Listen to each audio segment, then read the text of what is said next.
نحمده ونصلي على رسوله الكريم اما بعد فاعوذ بالله من الشيطان الرجيم بسم الله الرحمن الرحيم وما خلقت الجن والانس الا ليعبدون صدق اللہ العظیم۔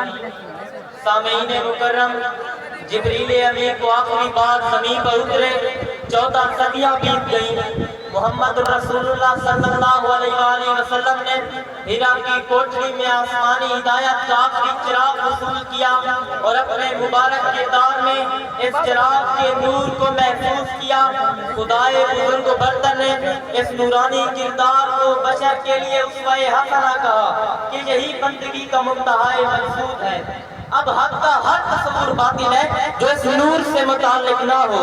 خیر کے سب اعمال شر ہیں جنہیں اس نور کی سند حاصل نہ ہو۔ جمال کی تمام صورتیں مکروہ ہیں اگر اس نور سے برآمد نہ ہو۔ سیاست کے عالمی بیانات ہوں یا معیشت کے فکری رجحانات، معاشرت کی علاقائی رسومات ہوں یا مذہب کے اخلاقی کمالات، یہ سب نسبت محمدی کے بغیر کسی مکروہ زبان کے لاجانی الفاظ ہیں۔ اے جوانان ملت، یہی نسبت بندگی کا جوہر ہے اور یہ بندگی تمہاری اصلی کی معراج ہے۔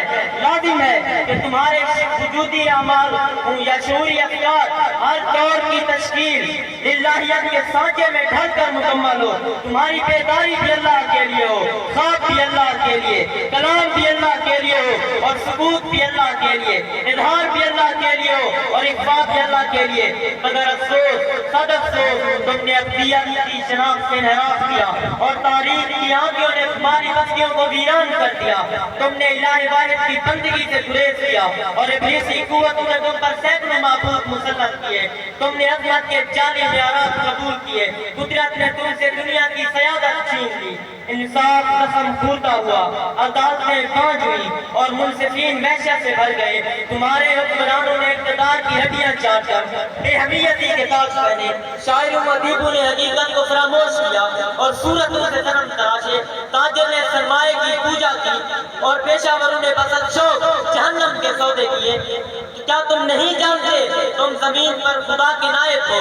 تمہاری ذمہ داری ہے کہ اپنی عقل کو وحی کے تابع رکھتے ہوئے اس کائنات کی باغیں سنبھالو۔ خدا نے آسمان پر تم سے آخری شریعت نازل کی، تمہارے رسول پر رسالت ختم کر دی گئی۔ اب زمانے کی مجلس میں رونق تمہارے ہی دم سے رہے گی۔ تمہارے رسول صلی اللہ علیہ وآلہ وسلم رسولوں کے خاتم تھے، تم قوموں کے خاتم ہو۔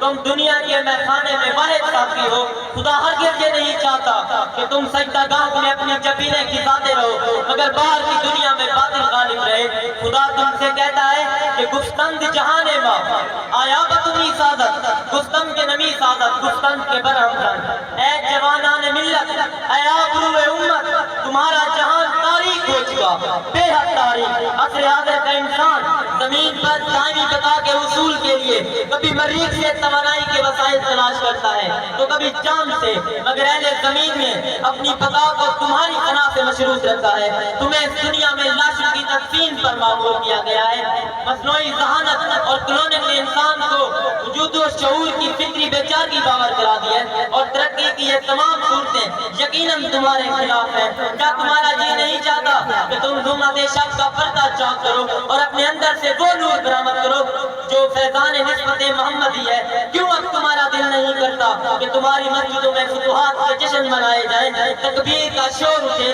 اور سراب کی گونج پیدا ہو؟